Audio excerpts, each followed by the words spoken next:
बहुत समय पहले की बात है। रामपुर गांव में लोगों का ठंड से बुरा हाल था। इतनी कड़कती ठंड में लोगों का घर से निकलना मुश्किल हो गया था। बड़ी ही मुश्किल से लोग काम पर जा पाते और बच्चों का तो उससे भी ज्यादा बुरा हाल था। एक दिन की बात है जब चारों तरफ धुंध ही धुंध थी और कुछ भी नजर नहीं आ रहा था। चिंटू तो उस दिन स्कूल ही नहीं जाता क्योंकि ठंड की वजह से उसकी थोड़ी तबीयत भी खराब हो जाती है। चिंटू बेचारा ठंड से कांप रहा होता है और इतने कंबल डालने पर भी उसका कपकपाना बंद नहीं हो रहा होता। लक्ष्मी परेशान होकर सोच ही रही होती है कि इतने में बाहर से कबाड़ी वाले की आवाज आती है। कबाड़ी वाले, कबाड़ी वाले। कबाड़ी वाला आ गया। इतने दिन से घर में एक कबाड़ पड़ा है, इसको दे देती हूँ, कुछ पैसे तो आएंगे। बस फिर लक्ष्मी घर में पड़े कबाड़ को ले जाकर कबाड़ी वाले को देने लगती है कि तभी उसकी नजर एक हीटर पर जाती है। हीटर बिल्कुल नया होता है। अरे ये तो एकदम नया हीटर लग रहा है, तुमको ये किसने कबाड़ में दे दिया? अरे बस ऐसा ही है बहन जी, कभी कभी बढ़िया सामान भी मिल जाता है। आपको ये खरीदना है तो बताओ, बस 200 रुपए में दे दूंगा। 200 रुपए? नहीं नहीं, 100 में देना है तो दो। जैसे तैसे करके लक्ष्मी उस हीटर को बस 100 रुपए में ही खरीद लेती है। वो जल्दी से प्लग लगाकर हीटर को चिंटू के पास रख देती है। हीटर के जलते ही उसमें से अजीब सी आवाज आती है। अरे ये अजीब सी कैसी आवाज आ रही है इस हीटर से? अरे माँ, ये पुराना है ना, तो शायद इसमें कोई खराबी हो। हाँ तुम सही बोल रहे हो, आवाज से हमें क्या करना, हमें तो बस इससे गर्माहट मिलती रहे वही काफी है। उस हीटर से इतनी गर्माहट आती है कि पूरा घर एकदम गर्म हो जाता है। चिंटू भी उस गर्माहट में एकदम मजे से सो जाता है। रात को जब महेश आता है तो लक्ष्मी उसे हीटर दिखाती है। महेश भी खुश हो जाता है।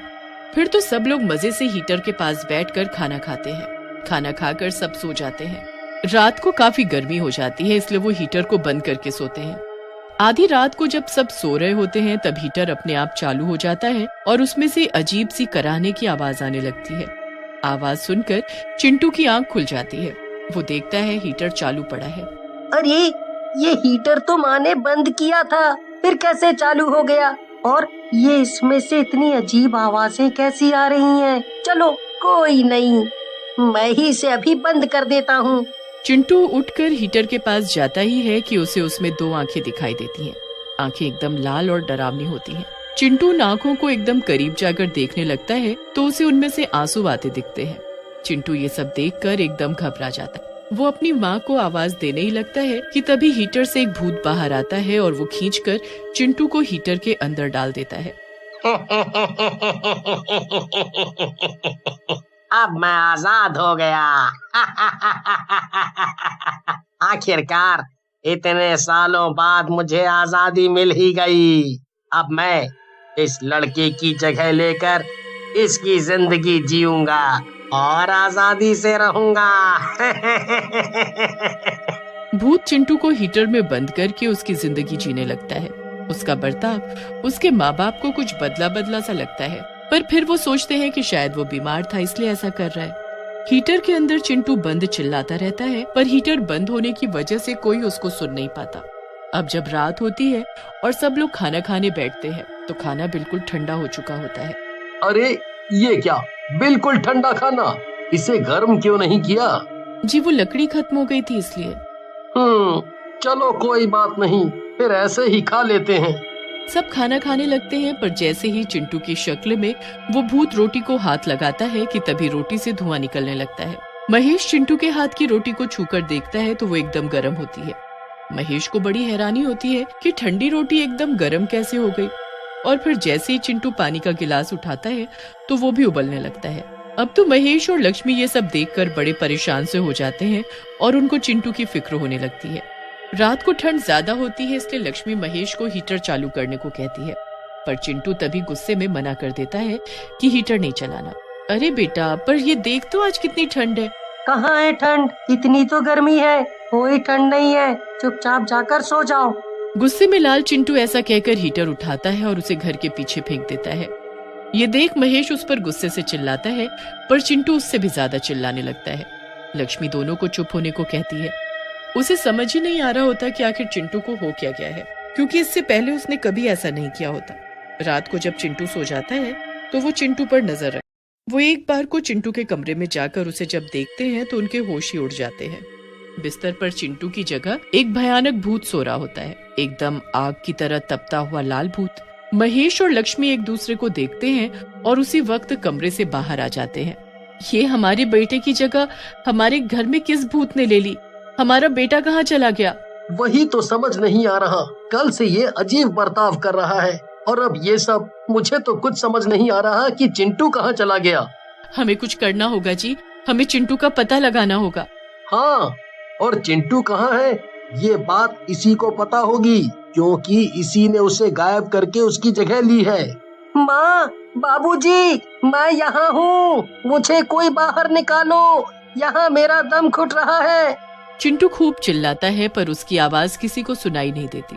महेश और लक्ष्मी यहाँ अलग परेशान हो रहे होते हैं और उस भूत पर पूरी नजर रखने लगते हैं। पूरी रात ऐसे ही निकल जाती है। फिर सुबह वो भूत चिंटू का रूप लेकर घर में घूमने लगता है। लक्ष्मी की उसे देख हालत खराब हो जाती है, पर फिर भी वो हिम्मत करके उसके साथ वैसा बर्ताव करती है जैसे उसे कुछ पता ही ना हो। बेटा तुम तैयार हो जाओ, आज तुमको स्कूल जाना है ना? मुझे कोई स्कूल नहीं जाना, मैं आज पूरा दिन खेलूंगा, मजे करूंगा।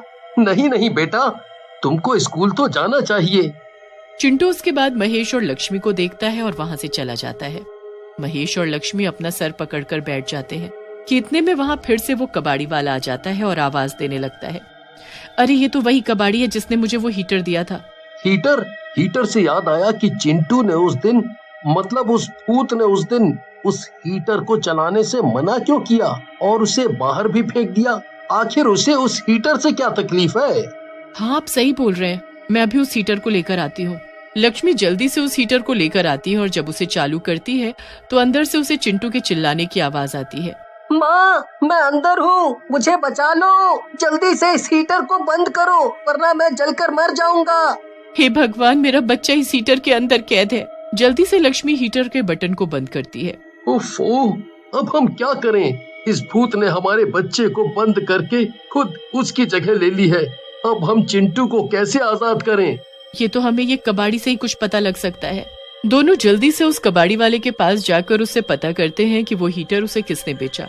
कबाड़ी वाला उनको बताता है कि पास के घर में एक अकेला आदमी रहता है जिसने उसे ये हीटर बेचा। वो दोनों तुरंत उस आदमी के पास जाते हैं और उसे सारी कहानी बताते हैं। हे भगवान, उस भूतिया हीटर ने तुम्हारे साथ भी ऐसा किया। दरअसल वो हीटर मेरे किराएदार का था। एक दिन वो खूब दारू पीकर आया और हीटर चलाकर सोता रहा। हीटर की गर्मी इतनी ज्यादा बढ़ गई और कमरा बिल्कुल बंद पड़ा रहा। हीटर के पास रुई की एक रजाई पड़ी थी और उसमें आग लग गई। पूरे कमरे में आग ही आग और उसी में जलकर वो किराएदार मर गया। अब हमारा चिंटू उस हीटर में कैद है, हम उसे कैसे बचाएं? अब तुम हीटर को लेकर पीपल वाले बाबा के पास चले जाओ, वही कुछ करेंगे। लक्ष्मी और महेश तुरंत ऐसा ही करते हैं और वहाँ जाकर वो बाबा को सारी कहानी बताते हैं। एक काम करो बच्चा, ये लो भभूत, इसे उस हीटर के आगे रख देना और जैसे ही वो भूत घर में आए वैसे ही उस हीटर को चला देना। पर उसमें तो मेरा बच्चा है, वो जल जाएगा। नहीं जलेगा, ये भभूत उसे जलने नहीं देगी, बस उस भूत को कैद करने में मदद करेगी। तुम बस इस भभूत को वहाँ रखना और हीटर जलाकर दूर खड़े हो जाना।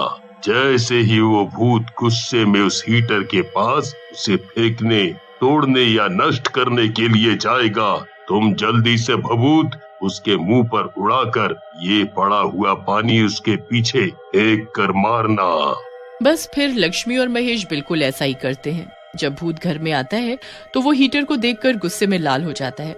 उसके बाद जैसे ही लक्ष्मी उसे चालू करती है तो वो गुस्से में भूत का रूप ही ले लेता है।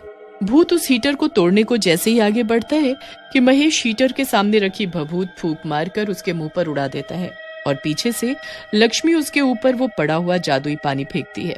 भूत बुरी तरह चिल्लाता हुआ हीटर में समा जाता है और चिंटू बाहर निकल आता है।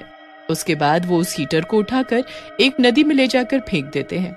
भूत अंदर ही चिल्लाता रह जाता है पर कभी उससे बाहर नहीं आ पाता।